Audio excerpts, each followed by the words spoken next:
Zampo and welcome to Bhutan This Week. I'm Kezawangmo. Our top stories this week. His Majesty the King appoints Kasa Zonda. The country's capacity of cold storage for life-saving vaccines increases by almost four-folds. Cyclone Sitrang causes unusually early snowfall in Lunana and parts of Bumthang. His Majesty the King graced the Royal Highland Festival, which was held on 23rd and 24th October in Laya, Gasa. The Royal Highland Festival was initiated by His Majesty the King in 2016 as an annual event celebrating and showcasing the unique Highland culture and beauty.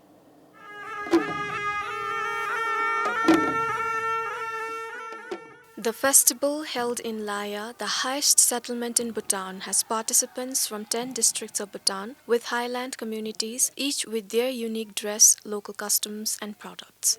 Bhutan's highland communities are among the most resilient people in the country, inhabiting remote, high-altitude villages rich in natural beauty and largely unchanged by the passage of time. The Royal Highland Festival is an opportunity for visitors to experience the Highland way of life and for Highland communities to enhance their income through international and domestic tourism. Sunampem for BBS News. His Majesty the King visited the Desung National Service Road Project to construct a 7.3-kilometer road between Kurizampa and Kilpujing. The team has begun blacktopping the road, which is expected to be completed in December this year.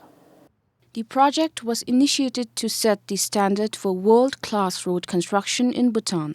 International experts were invited to transfer their knowledge and skills to the Desups participating in the program.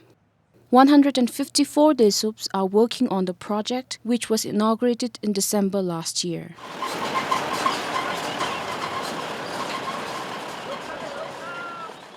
In a mix of theory and practical lessons, Desups have received training on various aspects of road construction, from surveying, leveling, construction and asphalt pavement works to design, supervision, monitoring and quality control.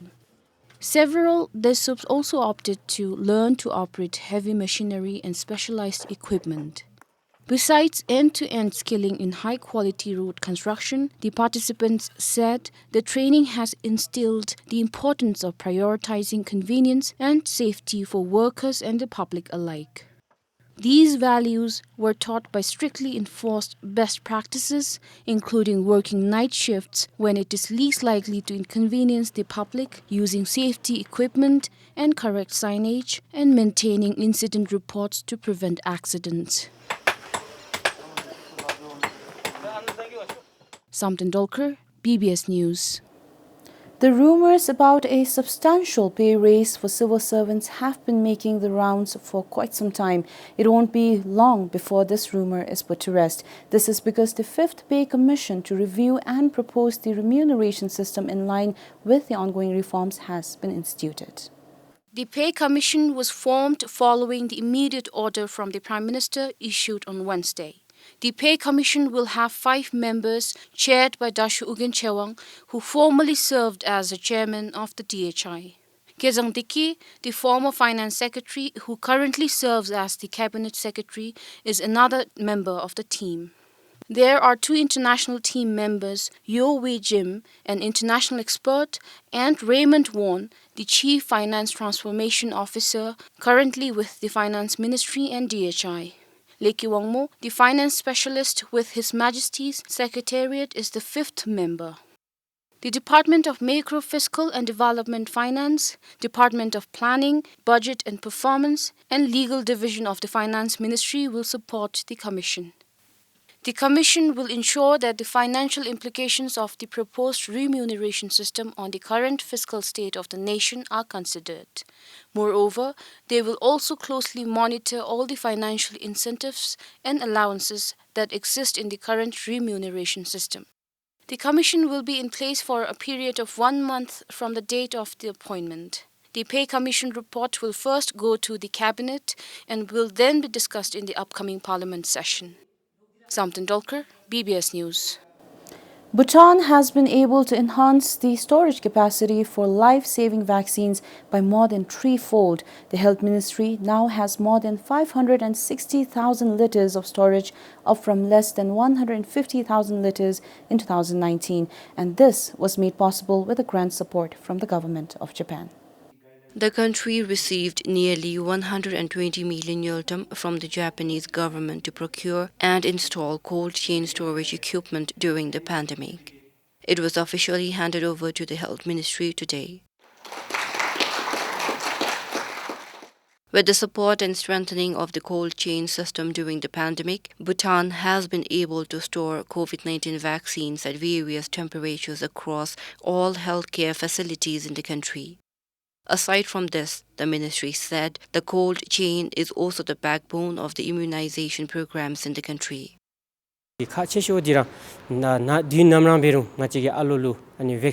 Most importantly, we would be able to give all important vaccines to our children. This is because we have enough storage. We can now keep these vaccines in stock in all the health centers and use them as and when needed.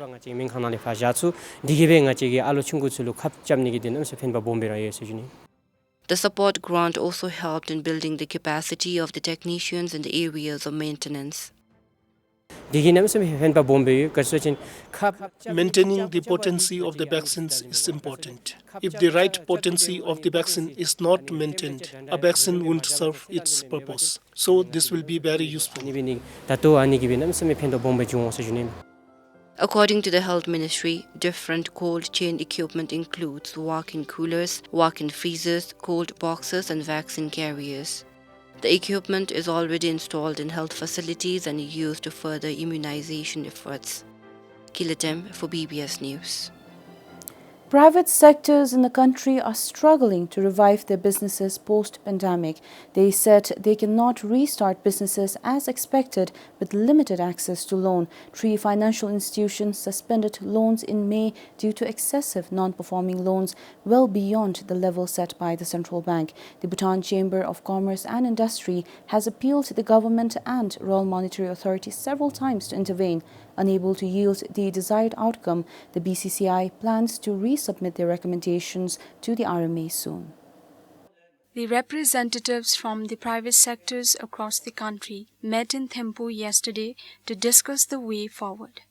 They said around 50 business owners who couldn't repay loans were taken to court since June. Since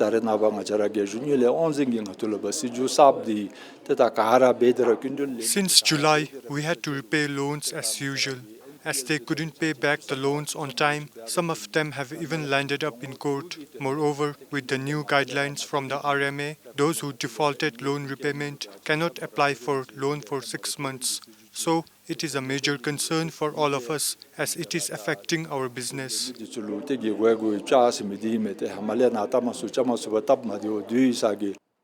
In their submission, the members of BCCI are requesting the government to lift the suspension on loans from the Bhutan Development Bank Limited, Royal Insurance Corporation of Bhutan, and National Cottage and Small Industry Bank.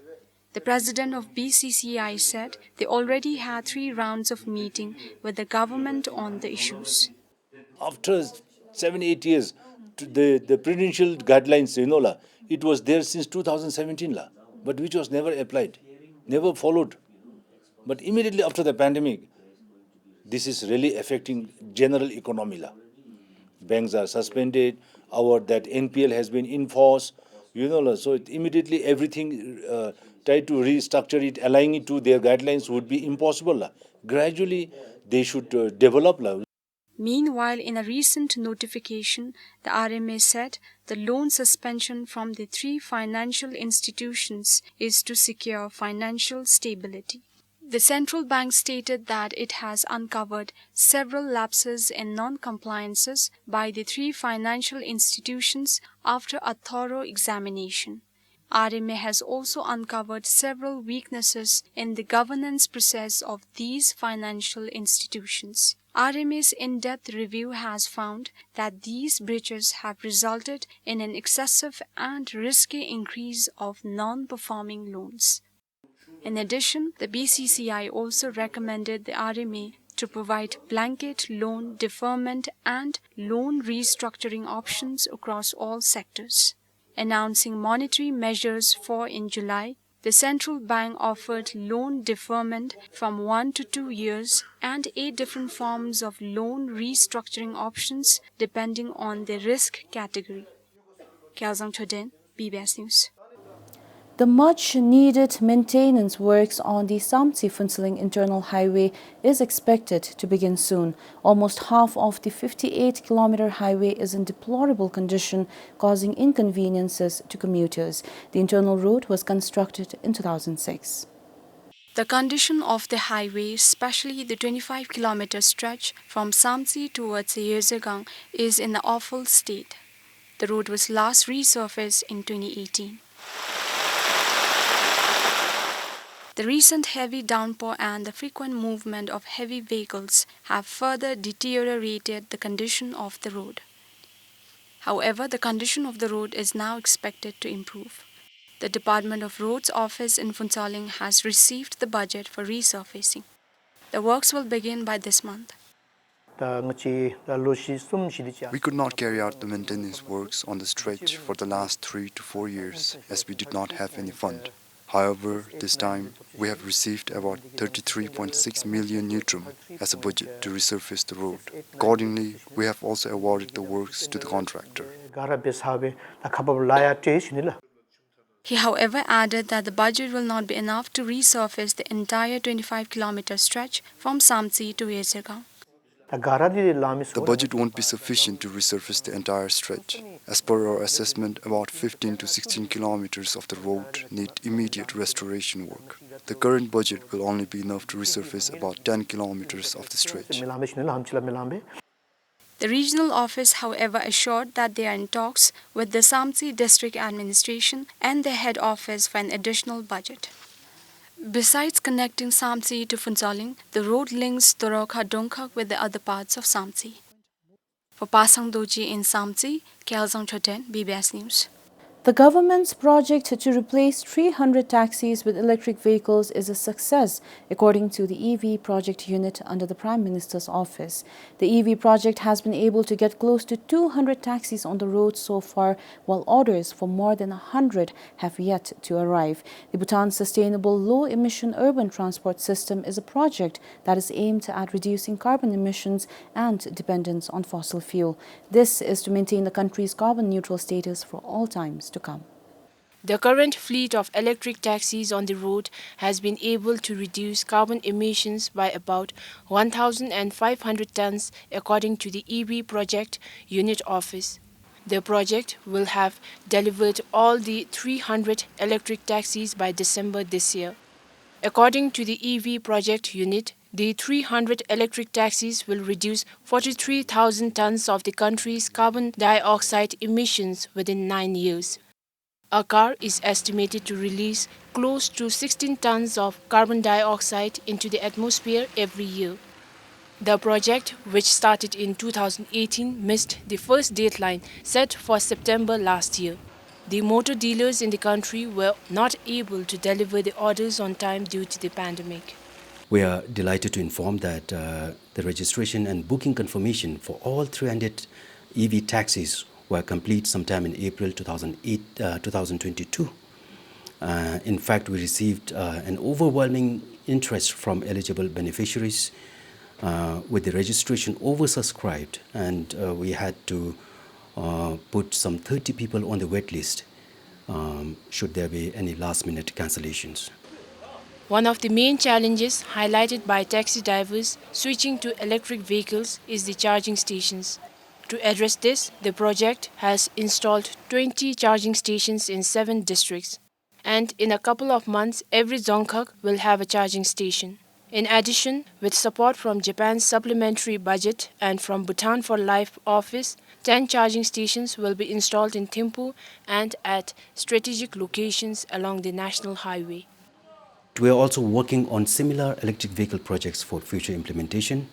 So the EV initiatives will undoubtedly continue into the future for some obvious reasons, such as to sustain our commitment to stay carbon neutral for all times to come, to reduce our dependence on fossil fuel import and to meet the EV roadmap target of 70% electric vehicle of the total annual sales by 2035.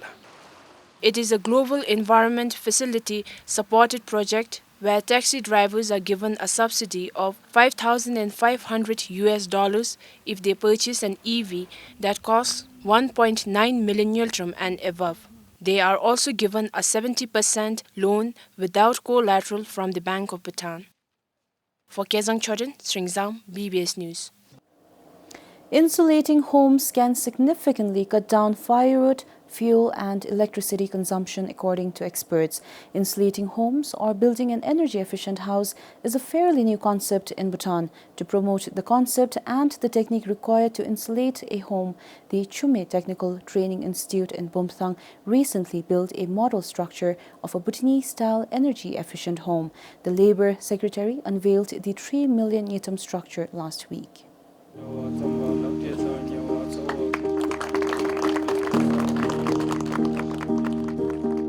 The insulation has 4 layers in both the ceiling and the walls, so this traps the heat inside. We don't have to lit the bukhari as much as we usually do. We used imported ceramic fiber insulation. After the insulation was fixed, we covered it with a cloth layer before finally attaching the sawn timber. All the designing and planning works were done by 2 master trainers from the Czech Republic. Me and our masonry instructor worked as their counterpart in building this model. If we lit the bukhari once, the heat will spread across the building, which will be able to heat the entire home. This will help reduce firewood consumption.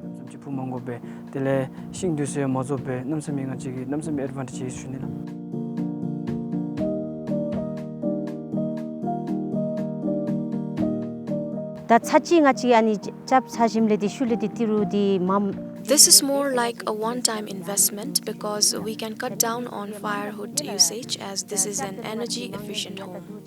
People were commenting about the high construction cost, but in our case, we used good quality imported materials from India and Europe as per our experts' recommendations.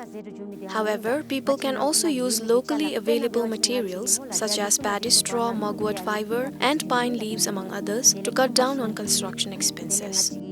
Moreover, we used imported metal frame instead of timber for insulation. That's why the cost escalated, but people can go for wooden frame as well, which will be cheaper. Insulation can be done on other concrete and stone structures as well. We are not just trying to keep this concept in the institute, we want to promote this in villages and cold places all over the country.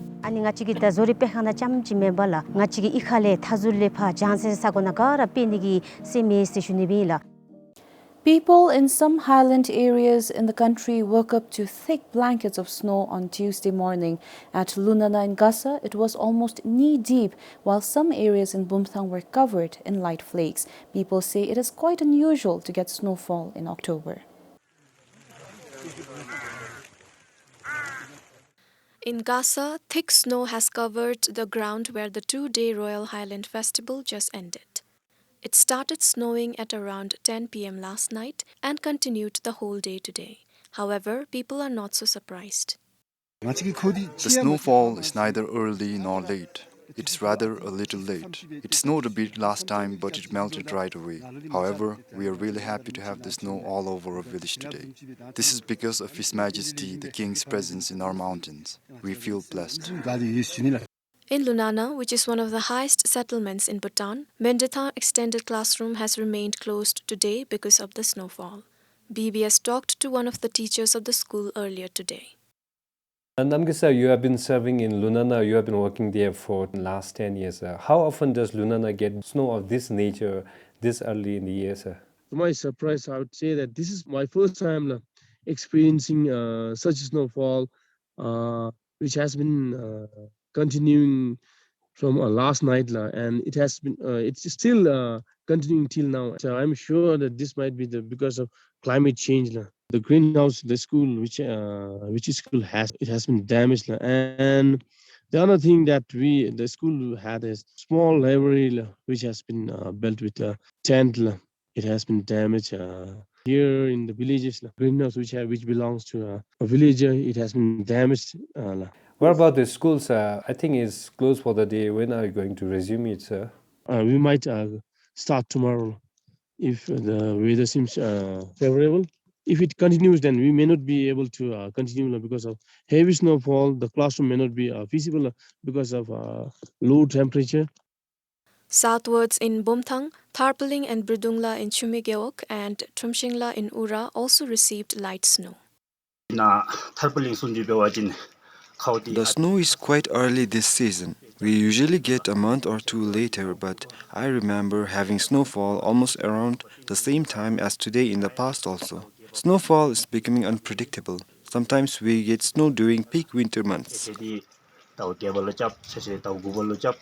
According to the National Center for Hydrology and Meteorology, the drop in temperature and the moisture brought in by the cyclone Sitrang most probably led to the early snowfall. For Kipchu and Changadoji, Sunampem for BBS News. Owing to a good market, pineapple cultivation is slowly picking up in some of the districts in the east. This time, it is the farmers group of Redikyok in Tashigang who started growing pineapple as an alternative cash crop besides vegetables and paddy. 24 farmers of Pakaling village in Redikyok started growing pineapple for the first time this year on 2 acres of land. They have been cultivating vegetables for commercial purpose for the last 3 years. They planted more than 5,500 pineapple saplings. Farmers said they were interested in growing the fruit after agro-industry in Limetang in Mongar agreed to purchase their produce. During summer, when we have to work in paddy and maize fields, we don't get much time to grow vegetables. So we started growing pineapples. Farmers are divided into 3 groups and each group planted more than 1,700 saplings. Hereafter, if they have the plan to provide us with more plants, we will grow more.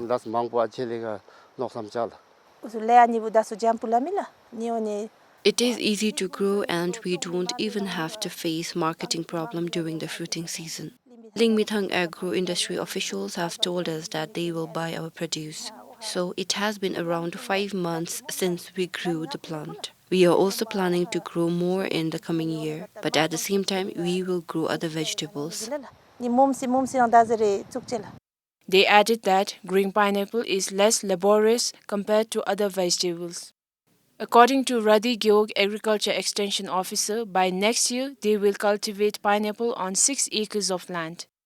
They are hopeful of reaping the first harvest by the end of next year. The farmers received support from the Commercial Agriculture and Resilient Livelihoods Enhancement Program and Tashigang District Agriculture Office. Besides Tashigang, farmers of Pema Castle cultivate pineapple on large scale. For Sonam Targe in Tashigang, Sringzam, BBS News. What has started as a male-dominated sport, bodybuilding in the country is slowly becoming a passion for both genders. However, passion sometimes meets with a dead end, leaving the dreamer with more questions than answers. Yishilham, the model physique winner of this year's bodybuilding championship, is riding on her passion riddled with obstacles. And the biggest problem that needs immediate attention for now, she says, is discrimination against female bodybuilders. Yeshalam started her fitness training in 2017. Her dedication paid off recently. But she is not stopping here. She has grand plans for her passion. Ishe is currently preparing for the upcoming World Bodybuilding and Physics Sports Championship. She works out for an hour every day and also trains her 11 clients.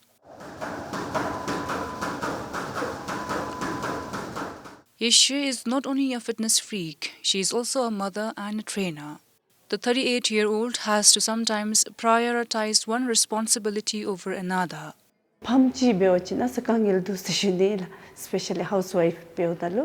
As a parent and a housewife, there is difficulty in managing the time. We have to schedule everything according to our children's and clients' timing.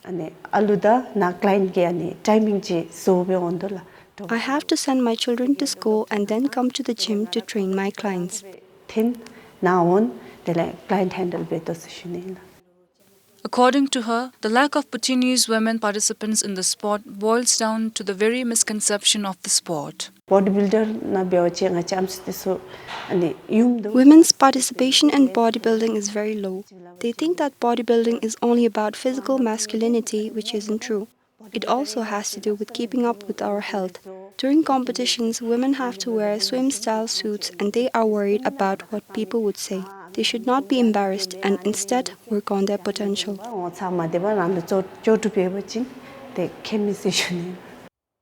When asked about her future aspirations, she shared that if given the opportunity, she would like to take her potential to an international level and represent the country. If the government provides the support, Bhutanese women too can perform on an international level. Right now, only men are provided with the opportunity, and if the Bodybuilding Association could provide equal opportunities to women, I would like to participate as well. The Bodybuilding Association of Bhutan only sponsors the Mr. Bhutan winner to take part in an international event for now. Asia hopes the association will relook into this and give the same opportunity to women athletes as well. For Sringdiki, this is Game PBS News.